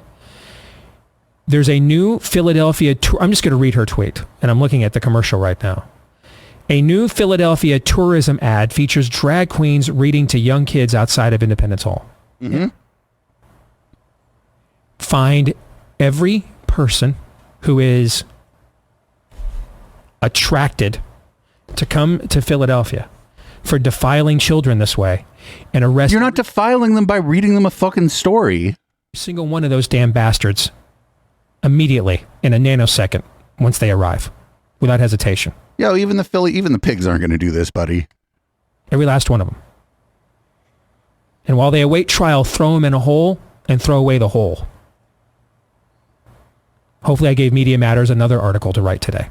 This is a great... That's actually where we're getting this from, is Media Matters. It ties into this question because what we won't do anymore, this is what the pagan hordes are doing. They have their ceremony. They have their narrow gate. You will conform to us. You will look like this. You will bow like this. They do it because they understand. Right with children, they get them, and then the outside transforms them on the inside. They understand the power of faith. They understand the power of religion. We, the supposed heritage of Judeo-Christendom, don't anymore. So I think a lot of what's going on here is like the young adults now, Gen Z, I guess they're called. Gen Z are more open sexually and romantically and culturally than any other generation. And in the fucking midterms, they didn't show up like the boomers did, but they showed up way more than my generation did when we were that age. And so they're trying to make this an issue because teaching kids that it's okay to be gay is going to mean that the kids are going to think it's okay to be gay, and that's because it's okay to be gay. And they've been losing the culture war for a very long time, and I think this is them trying to like push back in whatever way they can. I just don't think it's going to work. I think Will and Grace killed this. I think Will and Grace killed whatever this is. I'm not even kidding. I think it was Will and Grace, and then Modern Family built on that. No, this whole thing isn't going to come down to this thing called America isn't going to come down to the superior plan, to the superior ideology, to the superior policy, but to the superior conviction. Period. That's it. They have their vestments. They have their tabernacles. Yes. They have their sacrifices. My God. Tabernacles. You call them zealots, call it whatever you want. They are people of faith. Radical faith. We're sitting here having a conversation off the air with arguably the most influential Christian conservative leader in America. And if he's not in total, he at the very least is for the next 8 months, yes. Right? We're sitting here having a conversation with, at least for the next 8 months, the most influential Christian conservative leader in America. He's pretending to be Donald Trump's friend. About whether someone who is clinically insane has a role at all in our national defense in the city of Philadelphia, where this country's independence was forged, is running ads for you to be a tourist. Ask yourself, what kind of tourist would be attracted to come to your fair city there, Philadelphian? It was probably an ad to try to get people to go to Philly Pride. So anybody who wants to go to Pride, like if you live, an hour out of Philly and maybe you're on the fence or whatever, some marketing might, not you specifically, but that's how marketing works. They're just marketing their city, and part of their city is they probably have a great Pride event. With this message. What kind of tourist gets attracted by a message like this? I doubt it's the homeschool family who is thinking of making a patriotic summer class trip. But they're already going to go there. Who responds to this kind of messaging and says, yes, Philadelphia looks like the... But that's not the only reason to go to Philly. There's music, culture, art. There's like a lot of reasons to go to Philly. If I got a free trip to Philly, I'd go to Philly. I don't give a shit about the Liberty Bell. It's for me. And we're debating whether or not there's a place for tranny madness in the military. Oh, sorry about the slur there, everybody. Saying, come here. Come here, groomer. Come here, perv. Creeper. And have at our children. That's not what's going on here. And sister. No. This is coming down to one thing and one thing only. Conviction. Because we are not a nation of laws, and we never have been. We are a nation of political will or conviction, and we always will be. What a terrifying individual, Steve Deason. I've never seen his co-host, but fuck his co-host too. Yeah, Philly put out an ad right around Pride season, basically saying, "Hey, visit Philly," and they showed some stuff to market to the LGBTQ community. Well, yeah, because Pride's coming up. You dumb motherfuckers. All right. I got 3 clips of fucking Posey Parker now. We haven't done much on Posey Parker, but here's if anybody doubts the aim of the current anti-trans panic, here's Posey Parker just laying it right the fuck out, just right out in front of you for you to see it, assuming Twitter allows us to do this. Yep, here we go. So will we go back? Like somebody said to me, so I was having a discussion today, and someone said, what will happen? How will it end? When will we know that we've won? And I don't think it's just when the government basically stop us transitioning children, although that is no small victory. That's a massive thing if we stop the transitioning of children. I think we would also have to stop the transitioning of adults. Yep, it's never been about the kids. It's about taking away the rights of trans people, be they kids who are, in the process of learning who they are, or just adults who are pretty damn fucking sure who the fuck they are. They just want to take away their rights too. Fucking thanks. That's a lady that J.K. Rowling thinks is brilliant, by the way. Anybody ever tells you, J.K. Rowling's just really a moderate who's just concerned that the ideology has gone too far. No, she co-signs this exact shit here. Here's the next Posey Parker clip I have. This one I believe is her talking about how they shouldn't be so squeamish about white supremacists showing up at their events. We are under the most immense global attack, and it's happening to us in textbook fashion all over the world. You have to bury your differences and divisions. You have to do that. If you're the sort of person that freely calls people right-wing, white supremacists, if that's your bag, then you're not on the side of women. You have to clearly forget everything else. No, they literally show up at your event, and this lady took a fucking picture in front of them. They were dressed like there's a certain look at these events. You know who they are. It was in the one where she took a picture, I believe, was in Australia. So it wasn't the Proud Boys, but it was like, the Aussie version of that.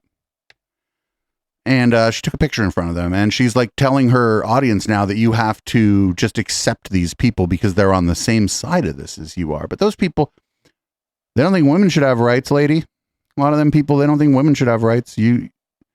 Whatever. I think I'm glad this lady's dumb. Here she is saying that we need to get rid of parasites. Not fascistic language at all. And then you can start speaking up. And if you start speaking up, you encourage someone else to speak up, and they encourage someone else to speak up. And then eventually everyone is speaking up.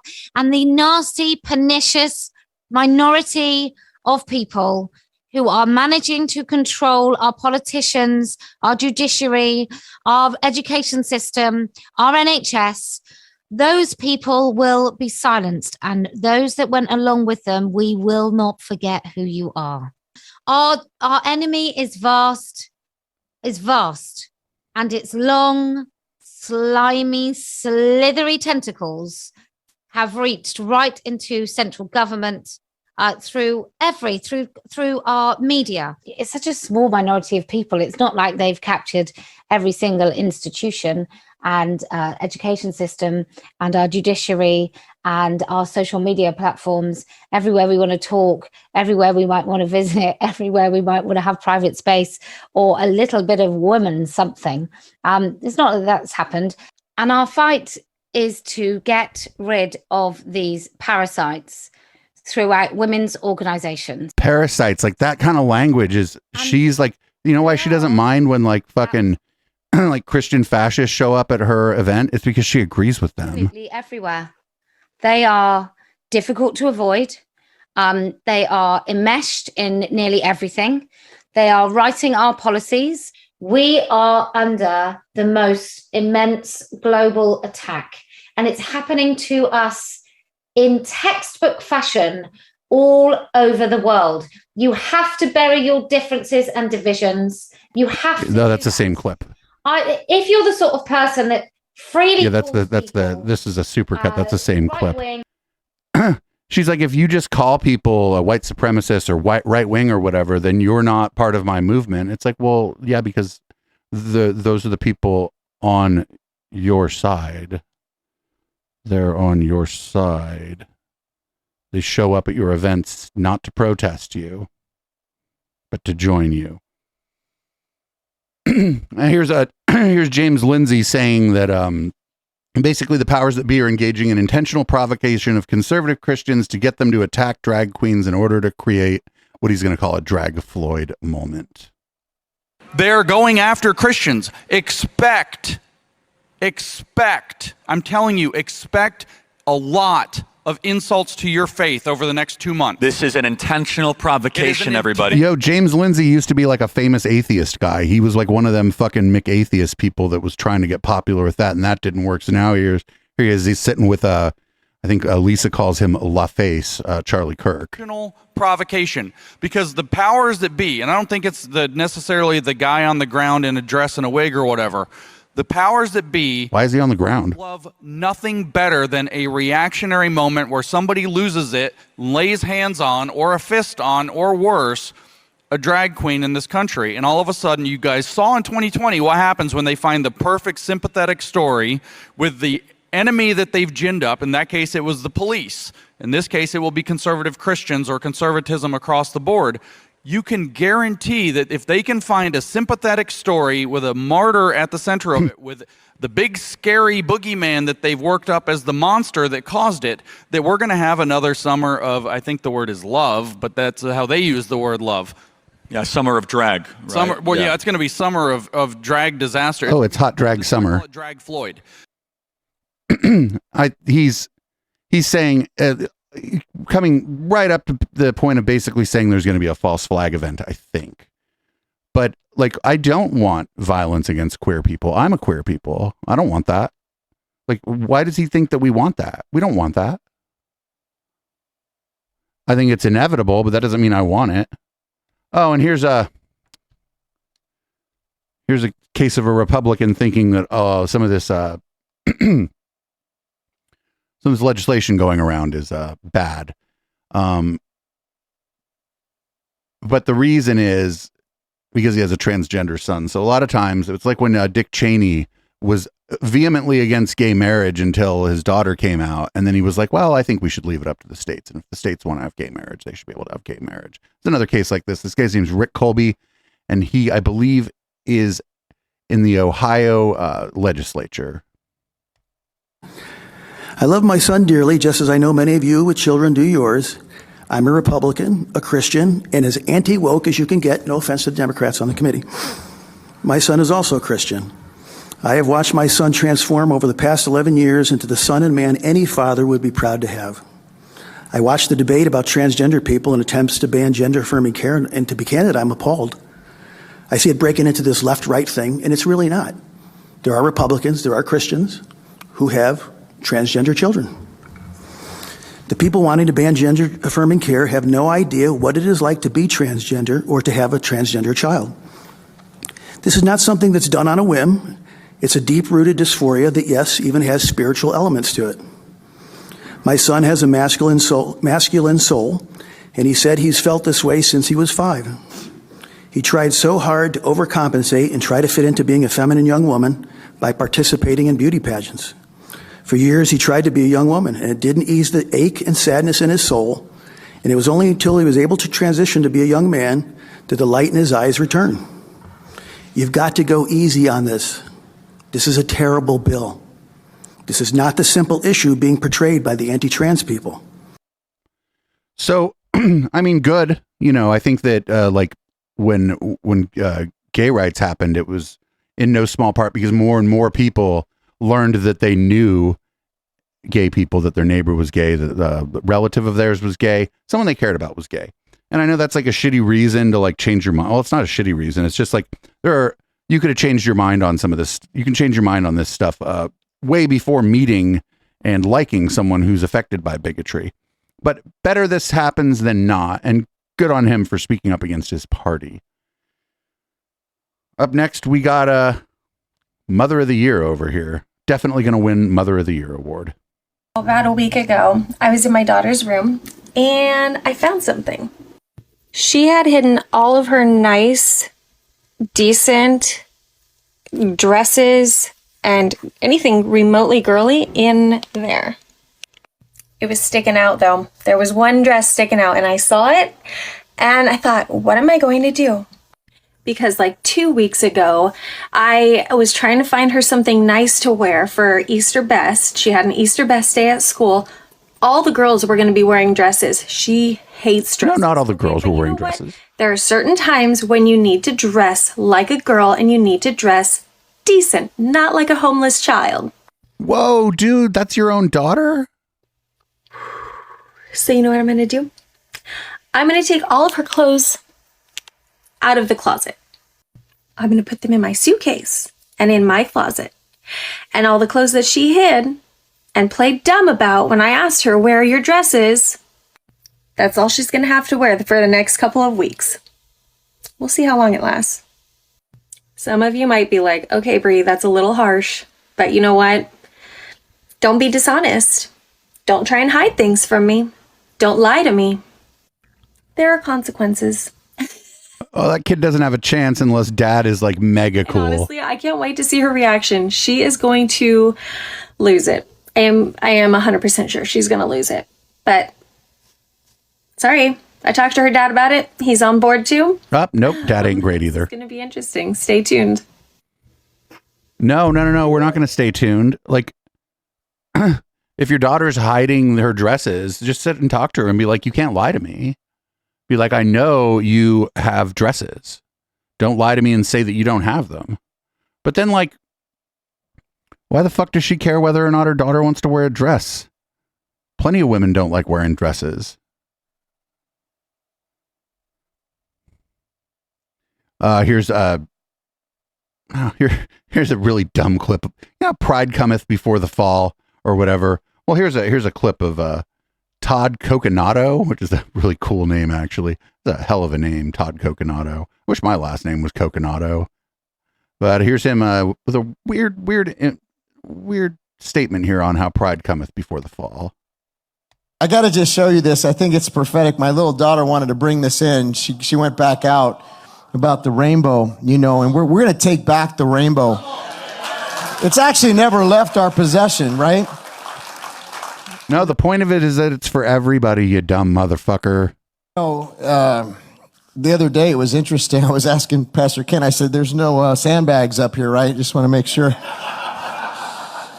But the deal is, honestly, I said, when I saw the president fall the other day, I didn't realize, I think it was June 1st. And it's the 6th month of the year, and they're calling it Pride Month. And so here comes the month, and then he falls. Pride comes before the fall. Oh, pride comes before the fall, except that the fall came before pride in this case. Most pride events hadn't happened. And yeah, somebody in chat was saying technically pride does come before the fall because it's in the summer. The summer is the season before fall. Pride does cometh before the fall. That guy's an idiot. What a dumb fuck. Sure, I'm glad a lot of these people are dumb fucks.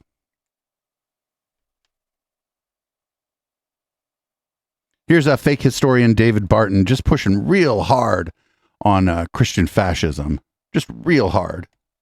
What do we do now? I want to take you to a Bible verse, Proverbs 21:22. Proverbs 21:22 says, "A wise man attacks the city of the mighty and tears down the stronghold in which he trusts." So a wise man attacks the strongholds. Or, if you remember the great movie Princess Bride, Billy Crystal, have fun storming the castle. That's what a wise man does, is he storms the castle. He attacks the strongholds. He goes right at the strongholds. Wait, what? So instead of being defensive or waiting to see what happens, we start attacking. We have to go on the offense. And so that's part of what you see in that Bible verse is storm the castle or attack the strongholds. Now, how do you do that? Again, going back to what the court has done in the last 4 years, the court has said, hey, all those previous precedents, 7,300 cases, off the table. You know what that involves? It involves things like the 10 Commandments. And so the 10 Commandments, let's start putting up 10 Commandment monuments again. Did you know that in the 1940s, more than 10,000 classrooms had the 10 Commandments posted? And there were 180 monuments to 10 Commandments at city halls and at state capitals. Go back to doing that. Let's put 10 Commandments back up. Well, then you're going to have to repeal the First Amendment, I think. Start public meetings with prayer. Let's start every city council meeting with prayer. Let's start school board meetings with prayer. Let's get everything going back to prayer. The same Well, way. but then you're going to have to let me do like a fucking satanic invocation at your thing. You're not going to like that so much. In God we trust this place. We ought to be putting the national motto up everywhere we can paint it. You can do the same thing with student-led prayer. It's okay to have prayer in schools if students lead it. So encourage your students. And Yeah, they can have a prayer club. Absolutely. There's no problem. I don't even mind if the Christian students get together for like an after school or lunchtime activity where they want to pray, read the Bible and shit. Sure. to ask for prayer at schools and start leading prayer at schools. Matter of fact, we haven't been able to have prayer at graduations for about 20 years. And we used to do baccalaureate churches before the graduations. Go back to doing that. Yeah, you can go to church before the graduation thing and you can pray after. You can pray by yourself during your graduation. You do all kind of stuff. Yeah, you can do all that. It's all gravy, baby. None of this is a problem. Table. This was taken out in the last 20 years when the court was saying, oh, you have to be secular. We don't have to be secular. Well, the law has to be secular. You yourself can be whatever kind of dumb fuck you want, dude. Nobody's stopping you. Oh my God. This is from Elijah's List. This is the guy that has Kat Kerr on all the time, and he has a bunch of QAnon-pilled people. Anyway, they saw a cloud above Mount Rushmore that they think looks like Donald Trump. I'm not kidding. It's really basically the cloud formation right in the middle of that picture. And some people, if you can see it, there's this like a three-dimensional. So there's a nose and there's shadows underneath the nose to give it definition. And the eyes are in the shadow. Yeah. And depending on how I look at it and when I look at it, I see the definition of Donald Trump. And juxtapose or switch to that picture of Donald Trump. So we'll see that picture, and now go back to the other. It's kind of that. It's so great, yeah. People in chat are saying it looks like Alex Jones, like Sitting Bull.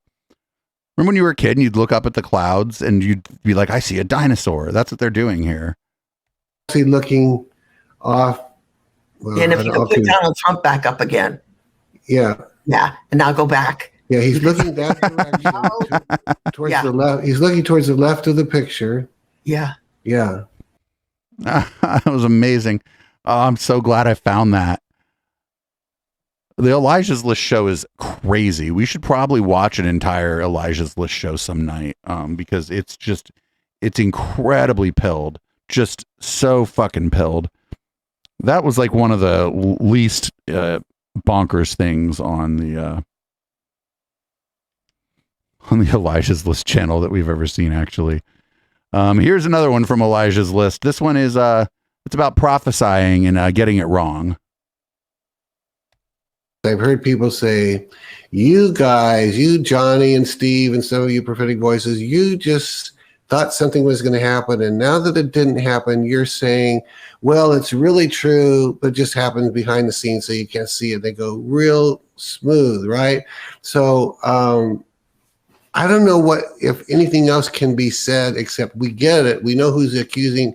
I don't know if we know who, but we know we're being accused of rewriting, but it's never been rewritten. We've adjusted when we realize it wasn't right now. Yeah, it's like, remember that fucking rapture was supposed to happen in 2012? And then it didn't happen. And like the main guy was like, we'll push it back 6 months. He kept pushing it back 6 months. And I put it in a book that he would win the next election. It did happen.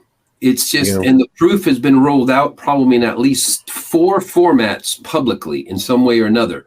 Whether it's stuff Mike Lindell's revealed, whether it's something that Mike Lindell didn't reveal shit. I forget his name. Phillips, I think. Greg Phillips or something. What he's revealed, what the eye test tells you, what's been caught over and over. It's like it's out there and it's recycling in the news, in the alternative news over and over. The election was fraudulent. It was stolen. It was fraudulent. It was stolen. So I say we say we were wrong because they short term got away with a steal. I say no, that's not it. It's like people denied Jesus rose from the dead. I mean, I don't think that happened. The Elijah's List show is, we got to watch an entire episode of it. It's every time we get clips of it, it's just amazing shit. Up next, we got this guy's name is Tanner Furrer, Furrer, F-U-R-R-H. This is a post by Hemet Meta, the friendly atheist, and this guy's just calling for God to take out Hemet Meta, the friendly atheist. Another hater of God would be somebody who is a full-blown atheist that mocks God, mocks his word. And I'll tell you what, the friendly gaytheist, I hate him with perfect hatred. Did he call him the friendly gaytheist? Because I thought that was me, but I'm not that friendly. I pray every night, or try to at least, to remember to pray that God would just, take his hand and just squeeze his heart, that he would die a painful, slow, There's that Christian love for you, everybody. Why? Because he blasphemes the name of God on a consistent basis. He's a disgusting freak. And he hates God. And guess what? I have perfect hatred for those who hate God. And that's the type of mentality we should have. There's obviously a very, a section of people that deserve this type of designation in our heart for hatred, right? The friendly gaytheist. Yep, he keeps calling him the friendly gaytheist. Right? I don't think Hemet Meta is gay. I'm not sure, though. That's fine. Hate somebody else that hates God. It doesn't have to be him. Just anybody that hates God. That means you're right with God. It's healthy to have that kind of hatred in your heart. Why? Because you love God. We need to get some immediate application of this sermon. So you just pick you a hater of God, an enemy of God, and you can sing this song to them this evening. This goes out to the fagly gaytheist or whatever. For me. Oh, thank you for bleeping that, Hemet. A couple haters of God. But also, why did he call him that? Surely thou will slay the wicked. Oh my God. That's a terrifying church. The next nearest church should just invade that church. Because the church, the next closest church to that can't possibly be anything like that. So we got 12 minutes left. We got a couple stories. I think I did an okay job of pacing the show considering the sheer amount of fucking stuff that happened this week. we got three more clips here. We got Tiny Dancer Ben, just pretty mad that trans people like the Spider Woman. Not sure why, but we'll find out. It is another thing when there is a suggestion made, and it's constantly being made, that children's characters are members of sexual minorities when they clearly are not. Okay, so the latest example of this is the new Spider-Man movie. I've not seen the new Spider-Man Across the Spider-Verse movie. Into the Spider-Verse is a fantastic film, the first Spider-Man movie. The reviews of this one are good, but not great, I would say. So I'm interested in seeing it. Here is the new idiotic attempt to hijack characters. So the movie does include usual left-wing propagandistic sort of imagery. The biggest piece of propagandistic imagery is Gwen Stacy, who is Spider-Woman in an alternate universe, has above her door a giant flag that says "Protect Trans Kids." Okay. So she's obviously at the very least a left winger, right? Protect trans kids. That Protect Trans Kids flag is only in the trailer. You know why that is, by the way? The reason why that is because they want international distribution, and you know where they're not super big on that kind of stuff? China. And then her dad's jacket at one point in the film also has a trans flag on it. He's a cop and he has a trans flag on it. Also, her color scheme is hot pink and blue. So this has driven a huge number of people on the Twitters and in the gay press to is Ben's laptop off? Suggest that actually Gwen Stacy is a dude. Gwen Stacy is actually not a female. She's not Spider-Woman. No, she's a woman. If she's trans, she's a woman. She's not a dude, Ben. Woman. Because of the color scheme. Now, back in 2014, when this character was first introduced in the comics, my understanding is this was the color scheme that was used in the original comics also. So that is just not true. Also, it's not true that they didn't. How do you know? Are you a fan? Why are all these people all of a sudden big fan of Spider-Woman, the original Spider-Woman? I'm skeptical of this. These people didn't give no fucks about Spider-Woman. It would be kind of a weird moment when Miles Morales finds something he didn't expect to find if they end up getting together. That'll be kind of awkward. But what if Spider-Man's open-minded? Hijack children's characters and then propagandize them into completely different characters. Like, it makes kind of a difference whether Gwen Stacy... Wait, but why would Spider-Woman have to date Spider-Man? No. That you don't just only date other Spider people. Is a boy who thinks he is a girl. That makes kind of a difference to the story, does it not? But apparently the entire trans community has now latched onto this sort of stuff in the same way that the gay community spent years claiming that Bert and Ernie on Sesame Street were like, why do you got... They're totally... Bert and Ernie are a couple. They took baths together, Ben. There are lots of gay characters all over the place, okay? There's no shortage of gay characters in film and TV. And this character is canonically pro-trans. So why do you need to do that? And the answer is because seizing popular properties and then pretending they are a thing they're not is part of mainstreaming the idea. That is what it is. They have to take what is subtle. Or what if trans people who like the movie and identify with the character are just doing a little fanfic about the character? Sort of trans messaging on like a little, throwaway graphic. And they have to turn it into the center of the film. So the Pink News says, quote, "It's official. Fans of Spider-Man Across the Spider-Verse are convinced that the character of Gwen Stacy is trans, and the evidence is compelling." Compelling. You reading Pink News. Gwen and the environment around her are practically drenched in the trans pride colors during the sequence, with many seeing a scene, and there's a scene in which she announces that to her father that she has a hidden identity as Spider-Woman. So first of all, the idea that a person who announces a hidden identity is therefore trans is absurd. The entire basis... No, what if it's an allegory, Ben? What if it's an allegory for being queer? Man, for literally all of Spider-Man's history. And by the way, the basis of pretty much all superhero. Comics, movies. Yes, Ben. Yes, Ben. Yes. Yes, yes. Yes, the superheroes have a secret identity. It is... these stories have been compelling to queer people for a long time because of the secret identity shit. Yes. Ben, yes. Is someone has a secret identity and it gets revealed to someone. It does not mean that Superman is trans because he also masquerades as Clark Kent during the day. But this is where we have... No, but a trans person who is closeted, has been forced to be closeted by society might identify with that, Ben. You stupid motherfucker. Like, I don't even watch a lot of movies. I'm not into comic books, like whatever. But like, I like understand the stories, and yeah, they're like allegories for people who have been oppressed.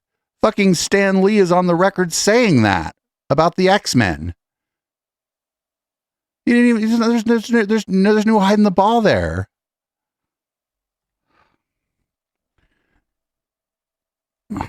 What a dumb group of people. Okay, here's a world-renowned historian, Michael Knowles, is going to give you the real take on the Crusades.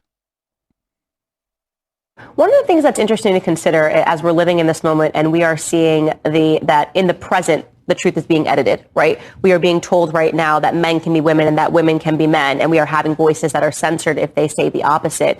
It really makes you question history full stop. If we cannot get a true account of things that are happening today and in the current moment, what are the chances that when they told us exactly what happened during World War I, the Vietnam War, World War II, that we got the full and the transparent truth? I question everything. Right, the Crusades, that's Right. one that's been misrepresented. I know there was a great line from Norm Macdonald where he says, I'm reading in this history textbook here. It's amazing. What are the odds? It turns out the good guys won every single war that's ever been happening. Right. I said, okay. Right. What are the odds? No, that's of course true. And so we do have to question a lot of these things. I mean, I use the Crusades as an example. I was taught Crusades were the evil, violent, terrible Christians going in and oppressing the poor Muslims who were just minding their own business. And of course, not only is that not what happened, the Crusades were a defensive war, and the Muslims had been trying to invade the West since the 7th century. But the Battle of Poitiers was fought 150 miles outside of Paris, not Mecca. And they were doing a lot of terrible things to the Christians in the Middle East. I could go on for hours and hours about the Crusades. But what that tells you is something's changed about our culture. Our culture used to teach the Crusades from a more truthful perspective and from the perspective that we're on our own side. We're the good guys. We believe in what we're doing. Now it's totally the opposite. So there is a saying that history is written by the victor, but it's not always true. And just because you won doesn't mean that the version of history that you're getting is inaccurate. And the deal with the Crusades, it's more complicated. Like, it's more complicated than kids are taught in like fucking 6th grade because they're 12. When you get to like university level history courses and stuff, and you learn about the Crusades, you learn that it was complicated, that it wasn't just this simple good versus evil thing, because almost nothing ever is. World War II with the Germans, maybe it was a little closer to being true, fairly close to being true, right? Like, not that the Allied countries were all just these wonderful places, but it was a clear who you should be rooting for in that, like when you go read history. But a lot of other conflicts, especially once you get further and further back into history, things get complicated, and there's a lot of shit that we don't even know, and that, historians are, debating about and trying to fill in the gaps in our knowledge. So, I mean, but that's what makes history interesting. That's not a bad thing about history. That's what makes it cool. So before we get out of here, before we go into red light, everybody, we're going to check in on the Joe Rogan experience. Things aren't going so great over there. It's not just shitty news. It's propaganda that they did on behalf of the pharmaceutical companies. Agreed. They did it under the guise that they're a news organization. But how do they get so many people to... That's why I'm like, how does a medical group get so many people to believe that? Simple. That they shut their businesses down and everything. Like, it's they had to. Yeah. They had to. I mean, if the government of LA or the government of California tells you have to shut your business down, you have to shut your business down. Yeah, that and was to people crazy. like me who got COVID and got over it very quickly, that's infuriating, because I have had the flu that lasted a lot longer than that. Yeah. Like with but you just happen to not get a bad case of it. Same for me. Big fucking deal. That's why they were trying to limit monoclonal antibodies. They didn't. No, they're not trying to limit them. It's that there was a limited supply of monoclonal antibodies. I said it wrong, but the supply was limited. Yeah, I mean, but yeah, that's one cool thing that Bobby knows about. He knows about a lot of that stuff. Oh my God, he's the best source of information about. I don't even know who the guest is, because he's so brilliant. He can just recite it at any point. Like, you can bring it up and he'll explain to you what the actual test said versus, like, the actual test when they said the vaccine was 100% effective. Do you know who said that? They did that because two people. I think the way it was like two people in the placebo group got COVID. One person in the vaccine group got COVID. So it's double, which means it's 100% effective. That's who the fuck says that? You're not going to find any medical professional or like a public health official that's going to tell you that any intervention for any disease is going to be 100% effective. It was something stupid like that. Like their measurement. Oh, it was something stupid like that. So dishonest. Yeah. It's sneaky. It's like they're technically allowed to say things that way. Right. But like when they were saying things like it stops transmission, they had to admit they one of the CEOs of Pfizer, one of the head executives, had to give some speech at I think it was the UK Parliament, and they had to explain that there was no testing done of whether they'd never tested to see if it stopped transmission. They only tested to see if it gave antibodies. Yeah, that's what a fucking vaccine is supposed to do. Did. But all that other stuff was horseshit. You know, No. So here's how this works. If you get the vaccine, your symptoms are going to be much less. One of the ways that you transmit the disease is through the symptoms, coughing, sneezing, coughing mostly. And so if you get COVID, don't even know it, and you're not coughing everywhere, you might transmit it to somebody, but you're less likely to transmit it than if you're coughing everywhere. Adults on TV going, it's going to stop that virus in its tracks. The virus ends with you. You can't affect anyone. You can't get infected. It's a lie. That was a lie. And they said reduces. They didn't say prevents. That Bobby Kennedy is spreading misinformation where everything Robert F. Kennedy is spreading misinformation. Fuck Robert F. Kennedy. Everything he said is true. No. There's no. We played clips. We did an intellectual Dollar Tree this last Wednesday about Robert F. Kennedy. He's still saying that vaccines cause autism. Money in agreeing with him. The amount of money that these news organizations, supposed news organizations, get from being on the side of the pharmaceutical companies and being in their good graces is fucking millions and millions of dollars in advertising revenue. And they have a very... Yeah, none of the COVID grifters got rich. And so does YouTube. And that's why YouTube pulled your video. Yeah. YouTube doesn't give a fuck. YouTube just pulls a few videos every once in a while to like tell the press that they're doing something about misinformation. YouTube it's big business for YouTube. Misinformation is big business for YouTube. And I guess that's the podcast part of the show. Live viewers, don't go anywhere. Of course, we're going to go into red light. I got some interesting stuff in red light, including an insurance adjuster versus a roofer. I thought that was an interesting clip. A lot of stuff we haven't really talked about a lot tonight. You can support this project, patreon.com/echoplex, or even better at eplex.store. There's a Patreon-like subscription there. And there's a 50% off all of the stickers that I mail out myself all week at eplex.store. So check that out. And I'm producer Dave. You can find me on Grindr. And goodbye, podcast listeners and viewers, and everybody who's here live. Kind of a lot of you tonight. I'll see you in red light.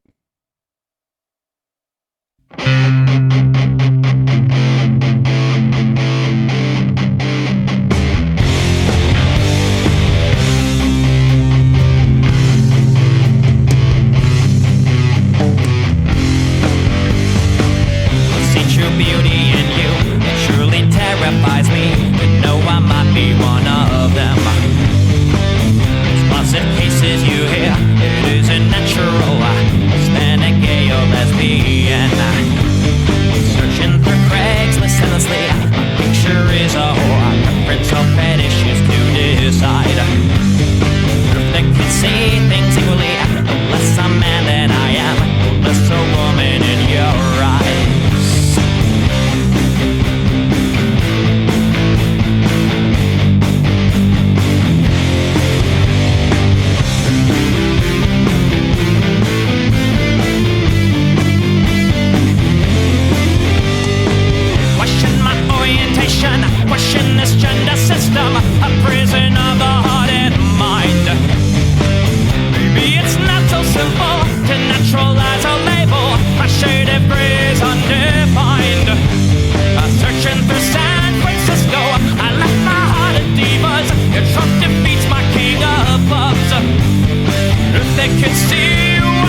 Every Saturday is Cat Day on Echoplex Media, and not only are we posting fucking cats, we invite all content creators to join our open panel. Visit echoplexmedia.com/panel to learn how to join. Every third Saturday is Operation Catterday, where we cover this week and last year and play the best clips from the cast of conspiracy characters that Now Space has learned to loathe. The show starts at 8 p.m. Pacific at twitch.tv/echoplexmedia. Find our full schedule at echoplexmedia.com.